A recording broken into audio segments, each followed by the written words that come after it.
Yeah, boy, it's your boys, me and Study Cat. Sorry if people are getting notifications. I'm not trying to wake y'all up. It's just I gotta do some more study. And what I've noticed is that it's 11 o'clock right now.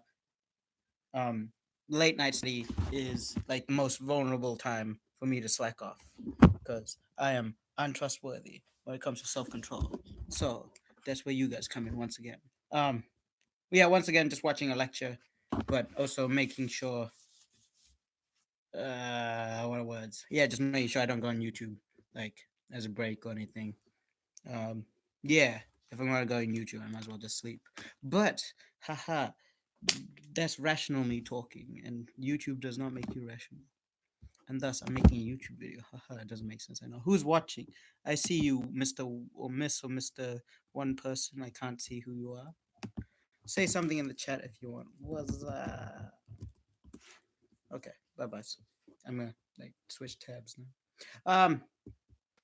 I'm watching on V stream, and that has like a disclaimer that's like, uh, don't spread any of this content. Don't like this is only for a private study. So, haha. If I'm breaking any rules, I'm sorry. Please don't kick me out of uni. Just tell me I'll use headphones or something. But I'm lazy. My ears, they're just I can't be bothered using headphones right now. But I will use headphones or don't don't kick me out of uni, please. Okay, thank you. Okay. Boy, I kind of study some psychology. I've done plants, which is nice. It took over an extra fire freaking what was 20 hours. I was supposed to be done by midnight ish yesterday, but did not finish. So it took extra time, but whatever. So long. So long it's done. All right. Okay. Anyway, I don't know. Bye bye. Starting now. To be doing as well as we'd like it to, and then instead we'll look at what next it might be if we just ignore the guessing for the moment. Study. And these are today I want to review some current proposals about record Panazama. We're live. One of the running things with this, I don't think these guys have Ah, very well to It's a study vlog, a study live stream. Oh, So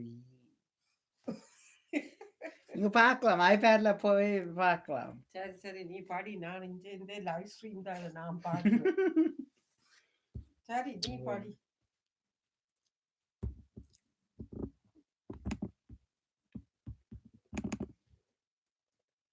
touch on in the second lecture.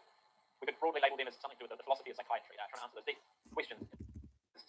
And what's in proposals about how to move the study of mental. Today I want to review disorders, and this might be very much real, but it's a pattern that emerges rather than something to be discovered, rather than having a set root cause that we might discover for somebody's brain and so on. So,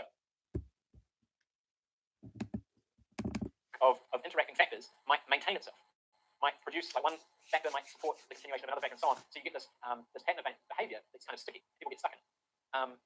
And that these factors might exist across the level of genes, cells, organs, brains, going up to people's environment, including their social and cultural environment, right? So, again, does that idea make sense to people? So it's not saying that mental disorders aren't real. It's saying that there's no underlying essence that we can discover to explain them. Maybe they're emergent. They're a pattern that's real, but it's a pattern we've fallen into and it's kind of holding itself together. This does something really interesting in regards to the task of classification, how we might split up these patterns of behavior. Because what it means is that mental disorders aren't clear categories, and they're also not straight dimensions. They rather might be thought of as fuzzy categories. Fuzzy categories is a term that comes from philosophy, but it's the idea that the mental disorders, such as depression, won't always look the same, but that they're meaningfully similar to each other. So now you have instead of just one box or one category that says this is depression, you have these things are definitely depression, and these things are similar enough to depression that we can put them roughly in the same category. And as you get further and further away, things become less. So it's kind of like you've got a category, but it's got some fuzzy boundaries on it, which is where the word fuzzy comes from. So on this view, mental disorders don't always have to look the same, be exactly the same. They count as the same thing, but we can still give them the same label based on the fact that there's a very real similarity to them. Yeah, I've finished.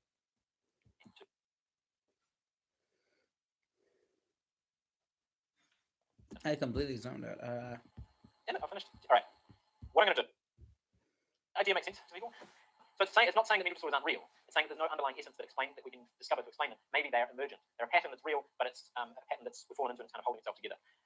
This does something really interesting in regards to the task of classification, how we might split up these patterns of behavior. Because what it means is that mental disorders aren't clear categories, and they're also not straight dimensions. They rather might be thought of as fuzzy categories. Fuzzy categories is a term that comes from philosophy, but it's the idea that the mental disorders, such as depression, won't always look the same, but that they're meaningfully similar to each other. So So now you have, instead of just one box or one category that says this is depression, you have these things are definitely depression, and these things are similar enough to depression that they kind of, we can put them roughly in the same category. And as you get further and further away, things become less. So it's kind of like you've got a category, but it's got some fuzzy boundaries on it, which is where fuzzy comes from. So on this view, mental disorders don't always have to look the same, be exactly the same to count as the same thing. But we can still give them the same label based on the fact that there's a very real similarity to them. Damn it, I finished. Damn it, I finished. All right. What I'm going to do, I'm going to check if there's any questions, and we're going to push on to the start of the next one. Does anyone have any questions about this? Because I was trying to go a little bit faster today because I was worried that we wouldn't get through about 10 minutes soon. Any questions? Cool. Yep. Yep. Oh, slideshow. Yes, these ones. So it's kind of as simple as it sounds. The biopsychosocial is saying things in people's biology, their psychology, and their sociology are important. Unfortunately, for our purposes, it doesn't really say much more than that. It works really well as a model of healthcare, right? If you've got a nurse looking at you in hospital, you've got stuff going on, standing beside you, and she just goes, "Oh, yeah, I know what this person has. They have an imbalance in their chemicals, and they treat you very much like a machine. They're only concerned with your biology." Then it might help you get better, but it doesn't. People are more complicated. They have a lot going on, and if you have a nurse that's totally unresponsive to all those other things, then you're not going to have a great relationship with them. So it works really well as a model of healthcare. Yeah.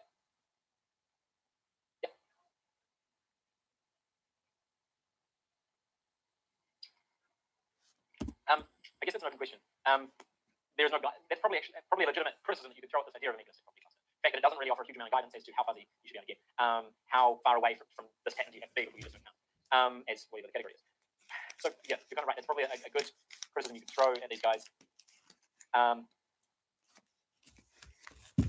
Yeah, I don't think I have anything more helpful to say on that. Any other questions?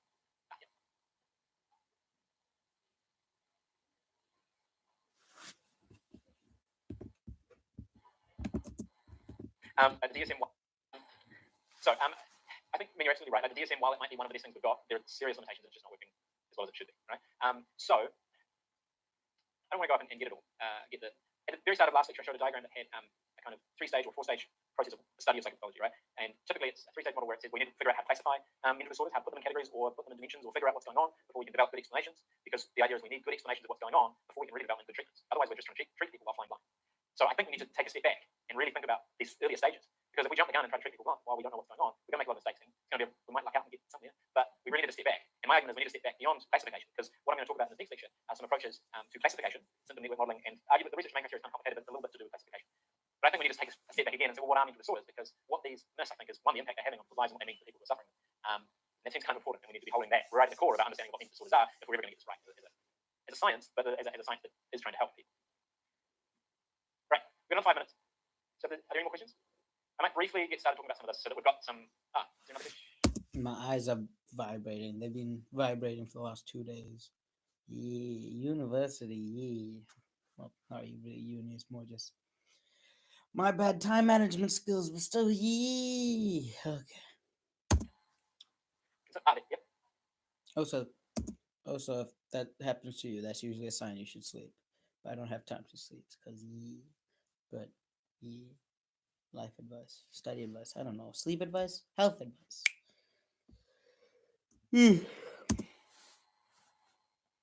That's yep. Fantastic question. Okay, so they kind of don't, right? Well, they would, but that alludes to. I find this really interesting. That allude to things like what's the phrase? Mind over matter and stuff like that. The power of the mind to affect your physicality and how amazing that is. But that's rooted in a dualistic understanding of what the mind is, right? And I think that's the problem with this. In terms of, well, how do you explain then how this mind is affecting the body? How come when somebody gets really anxious, they get red blotches all over their skin, as a really basic example? And that becomes a problem. You're totally right. What I find interesting is that relates directly to the underlying understanding of what the mind is. It's working from a position where the mind is a separate thing from the body, which I don't think is possible. And it's a view that is no longer popular in, like, it's a view that relates back to like Descartes.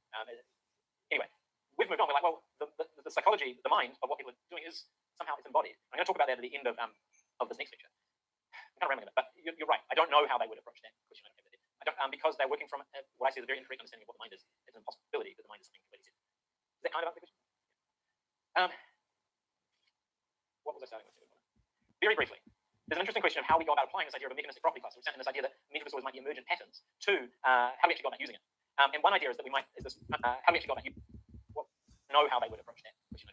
I don't because they're working from what I see as a very incorrect understanding of what the mind is. It's an impossibility that the mind is something completely separate. Is that kind of answer the question? What was I starting with? very briefly, there's an interesting question of how we go about applying this idea of a mechanistic property cluster, and this idea that mental disorders might be emergent patterns to how do we actually go about using it. And one idea is that is this kind of fancy statistical tool known as symptom network modeling. Is this cluster, and this idea that interesting. What was I starting with? Very briefly, there's an interesting question of how we go about applying this idea of a Good night, Mama. mechanistic property cluster, and this idea that mental disorders might be emergent patterns to how do we actually go about using it. And one idea is that is this kind of fancy statistical tool known as symptom network modeling.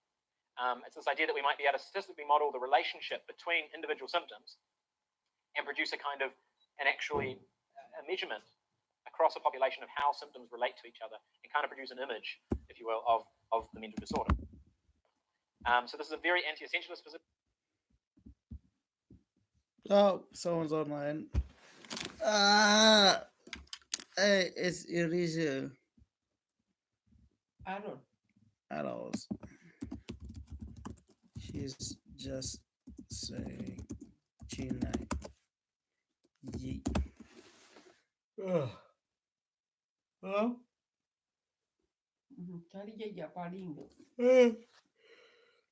there's two people online. அவங்கள சொல்ற disturb பண்ண வேண்டாம் வந்து What? No. நீ live stream பண்ணா நான் தான் like answer அதான் அதான் சொல்றேன். there's a cat on my lap. I cannot do that.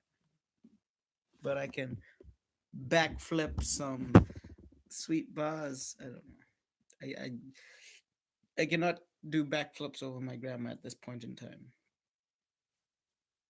I think I can catch you on the flips. I don't know. Wait. I can't do a backflip. Maybe you can. Oh, amazing. Wow. Great job, Richard. Keep it up. Keep up the great work. Is that what the H2HCA thing is? God damn, I just put my charger in the headphone place. That's the wrong hole, XD. Anyway, I'm going to keep studying. Bye-bye. Oh, that's the wrong lecture. Because it's the idea that these and I don't know how I keep up in 2x speed. Like somehow I keep up, but at the same time I don't know if it's actually working because I keep having to rewind. So maybe I'm just a dingus. Who knows? Might be related between individual symptoms.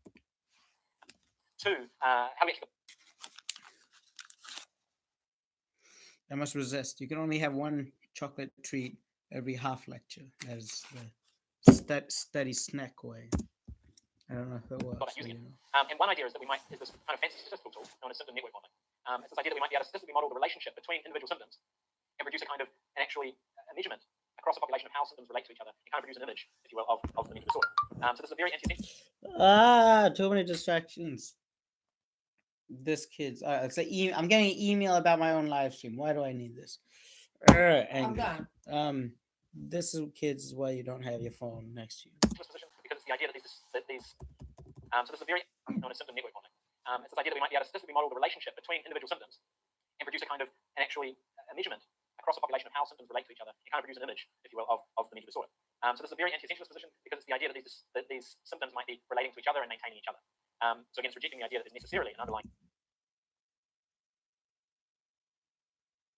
cause. So again, it's rejecting. So this is a very anti-essentialist position because it's the idea that these symptoms might be relating to each other and maintaining each other. So again, it's rejecting the idea that there's necessarily an underlying cause. So again, it's rejecting this essentialist position and instead saying one symptom, say you're having trouble sleeping, this makes you really tired. You then have no energy, and your energy means you can't concentrate. And not being able to concentrate means that you fail at your exam, and then you feel really shit about that. And all that starts to sound like depression, right? But I didn't even talk about you having serotonin difficulties or anything like that. It's the idea that it seems reasonable that these symptoms might be relating to each other, and if we map those, might be another way to come to understanding how these disorders. And symptom network modeling is basically a statistical approach to trying to map how the pattern might be forming. Basically, like that. It's a whole bunch of correlations between different symptoms. So we'll get started. I'll go over that briefly Thursday, and then we'll move on to the other two approaches.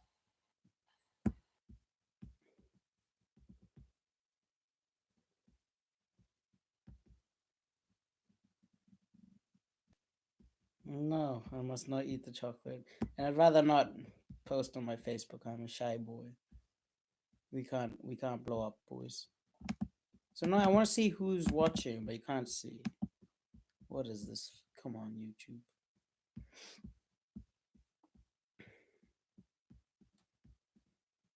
My eyeballs, my eyelid is still vibrating. Fun times. What I wanted to talk about today, we briefly got to this before, but was some proposals about where we might go from here. We've got this issue with the DSM doesn't seem to be doing as well as we'd like it to, and then instead we briefly look at what disorders might be if we just ignore the DSM for the moment. And these are today I want to review some current proposals about how to move the study of mental disorder forward. What's interesting is one of the running themes of this is that I don't think these guys have listened very well to the kinds of authors that I was trying to touch on in the second lecture. We could broadly label them as something to the philosophy of psychiatry, trying to answer those deep questions in that field. But these guys, as you might see, I don't think they've listened to those kind of arguments, but there's still a lot of potential here. So I want to briefly look at symptom network modeling really briefly because we touched on that at the start of last lecture. Moving on to the research domain criteria and where I கொஞ்சம் நான் இன்றைக்கு வந்து இதொன்னு பார்க்கல பின்ன சும்மா பாக்குறேன். நீங்களும் படிக்கிறீங்க அப்ப பாக்குறேன். நீங்க படிங்க. பாருங்க யோசிக்கிறேன். நான் படிக்க போகணுமோ? கால் ஸ்ட்ரெச் பண்ண வேணும். நான் யோசிக்கிறேன். ஊனிய வச்சுக்கிற கால் ஸ்ட்ரெச் பண்ண வேணும். I need to figure it out. போடு. It's okay. No, my cat. இல்ல he always goes on you. I want to keep him. No, it's just இல்ல கால் போடுறது. look is no, I can't do that. So நான் அங்க இருப்பேன். It's okay. படிங்க ஐயா கதைச்சிங்க.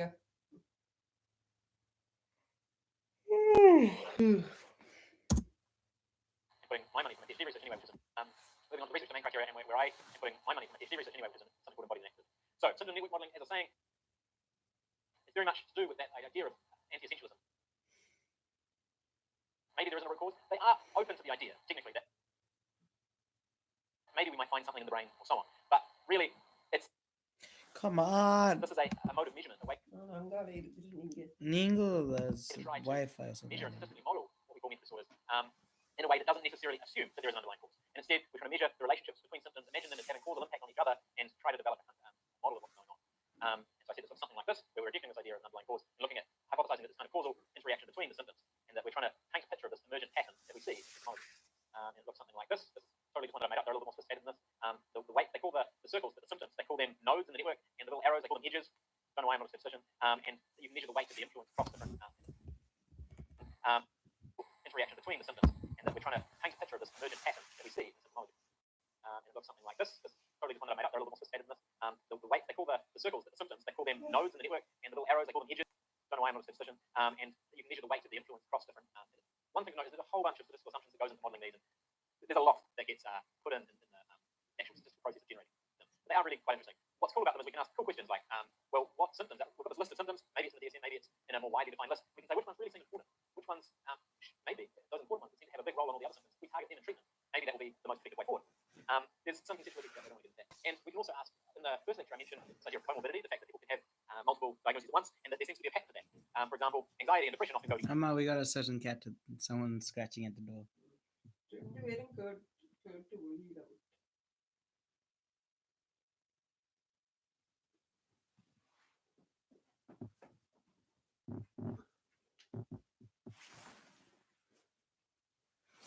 Sturdy cat, look at the sturdy cat. We ran out of dry food for the white cat, Snow. The original sturdy cat, and she is cut. Parikiran.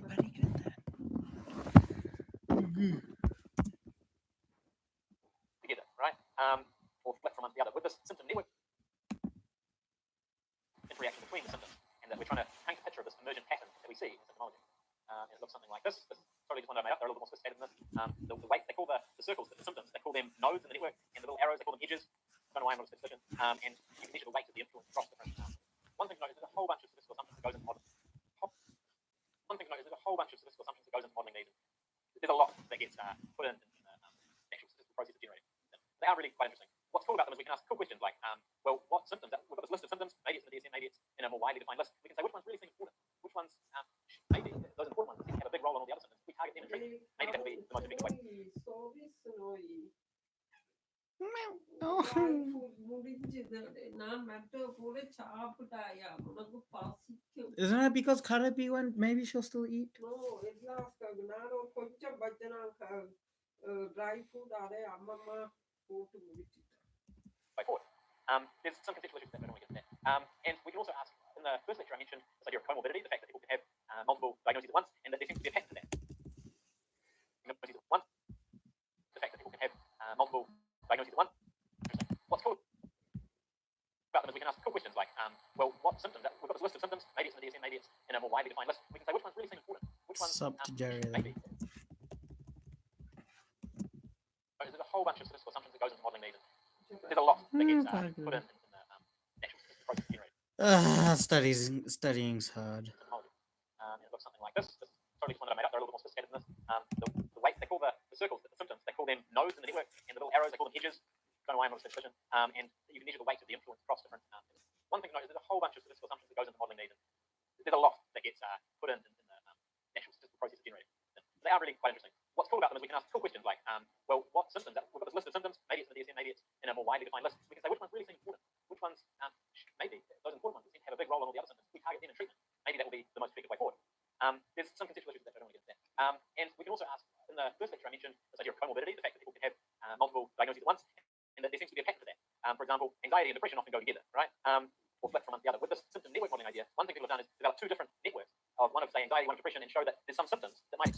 Cats are too cute and distracting. Amma, do you want to be on the live stream? No. Oof.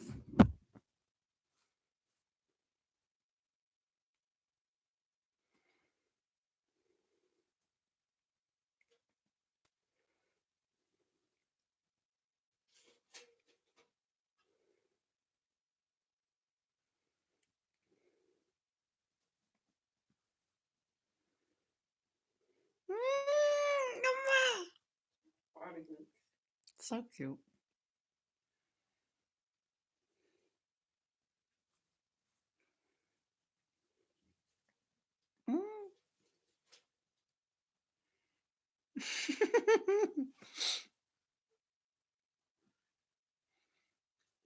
நேரம் போய்கொண்டிருக்க யார் அம்மா தெரியும் அம்மம்மா அதுக்குள்ள நிறைய எல்லாம் எல்லாம் clean பண்ணுவா அதுதான் என் போட்டி இருக்குதோ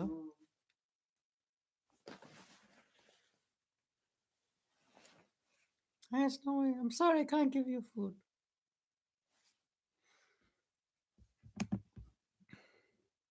Explain how, not so much explain, but if these symptoms, situations that I don't want to get into there. And we can also ask, in the first lecture I mentioned this idea of comorbidity, the fact that people have multiple diagnoses at once, and that there seems to be a pattern to that. For example, anxiety and depression often go together, right? Or flip from one. With this symptom network modeling idea, one thing people have done is develop two different networks of one of, say, anxiety, one of depression, and show that there's some symptoms that might explain how, not so much explain, but if these symptoms are present, some people are more likely to shift from depression to anxiety. Breaking the chocolate rule. And that's called these bridging symptoms. So basically, I just wanted to make you guys aware that this was a thing, and it's quite interesting. There's a lot of people who are really passionate about it. It's based on this idea of mechanistic property cluster, this idea that these patterns might be real but emergent at the level of kind of behavior rather than sitting somewhere in the brain waiting to be discovered. But there are... Oh, I had a question here, and I didn't ask it. Given what I've described about this idea of a mechanistic property cluster, there's factors that seem important for our explanation of the many that sit at every level of kind of organization in the human organism. There's stuff going on in the brains, in your brain, at the level of the cell, at the level of so on, chemicals, and up to sort of neuroanatomical factors, and up with maybe there's something going on in your body, maybe then you've got social culture factors and so on, right? That's the idea of the mechanistic property cluster. And this idea of a symptom network isn't based on that. Can anyone see a slight mismatch there? There's some information that, yeah. Not in the symptom network model. So that would be one issue. It's not getting that developmental picture. Yeah, so that's a legitimate criticism of this kind of picture, this kind of approach. Similar to the criticism that I'm thinking of. So one issue that I have with this is that this is really cool. It's really interesting. But what is a symptom? It's a whole other question. I won't get into that. But this idea of organization in the human organism, there's stuff going on in the brains, in your brain, at the level of the cell, at the level of so on, chemicals, and up to sort of neuroanatomical factors, and up with maybe there's something going on in your body, maybe then we've got social culture factors and so on, right? That's the idea of the mechanistic property cluster. Okay. Yeah, oh, I had a question there, I didn't ask. Yeah. Given what I've described about this idea of a mechanistic property cluster, there's factors that seem important for our explanation of the that stuff going on in the brains, in your brain, at the level of the cell, at the level of so on, chemicals, and up to sort of neuroanatomical factors, and up towards maybe there's something going on in your body, maybe then we've got social cultural factors and so on. Right? That's the idea of the mechanistic property cluster. And this idea of a symptom network is meant to be based on that. Can anyone see a slight mismatch here? There's some information that, yes? Not in the symptom network model. So that would be one issue. It's not getting that developmental picture. Yeah, so that's a legitimate criticism of this kind of picture, this kind of approach. Similar to the criticism that I'm thinking of. So one issue that I have with this is that this is really cool. It's really interesting. But what is a symptom? It's a whole other question. I won't get into that. But this idea of a mechanistic property cluster is really multi-level, right? It's really rich. And this idea of a symptom network is just tracking at the level of symptoms. But we don't have any idea of what constitutes those symptoms, what's causing those symptoms in a kind of more multi-level way. What does anhedonia, say a symptom of depression, the difficulties with feeling and experiencing pleasure? That's not just a symptom. That has a kind of picture inside somebody. What does that look like? What does it mean in terms of their interaction with society, and so on? And this kind of misses that. So I think that's one of probably the biggest issue I see with the symptom network. But it doesn't mean it doesn't have potential. It's a really cool idea. So that's what. It doesn't mean it doesn't have potential. It's a really cool idea. Probably the biggest issue.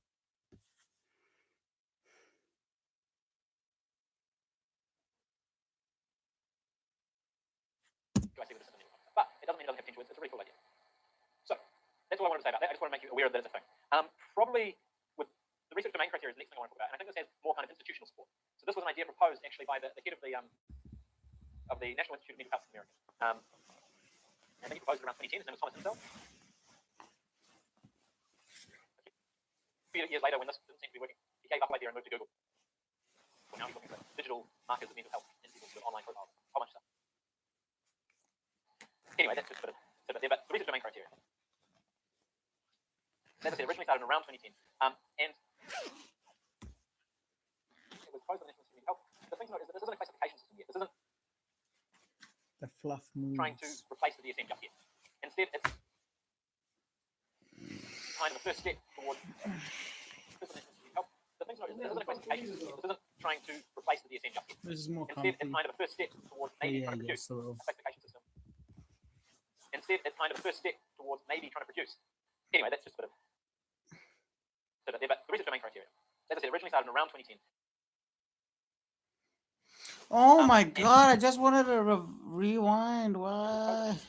The thing to note is that this isn't a classification system yet. This isn't trying to replace the DSM just yet.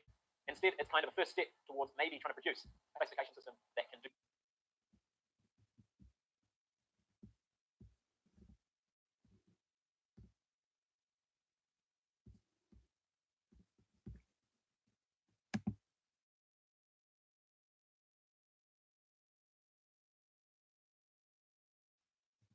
Oh, I can mute myself if need be. I farted. I used the mute function to fart. No, I don't know. Stretch. I think I should sleep soon. I feel like I'm not getting the most productive study done.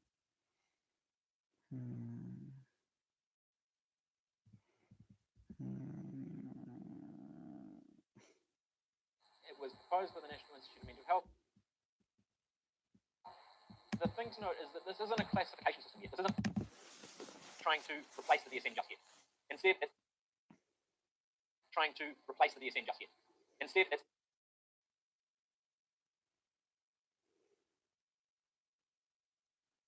kind of a first step towards maybe trying to produce a classification system that can do better than the DSM and maybe give us that causalist.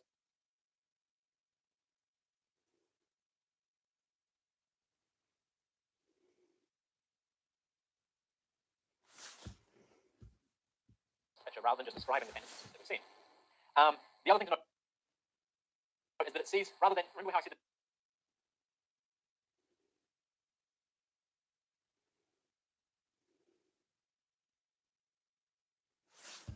it is very categorical, systems and boxes. The intention of the RDoc is to move towards a continuous model.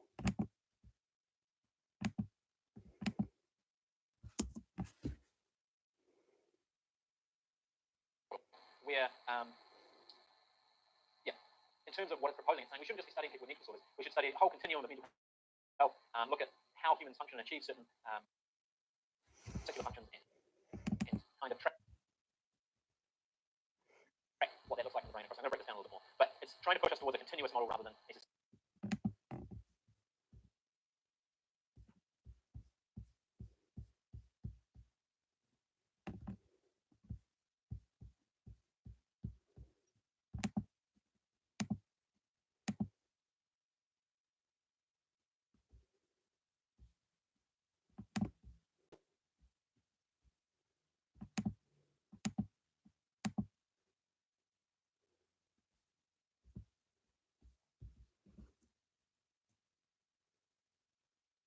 theory having categories like the DSM. So,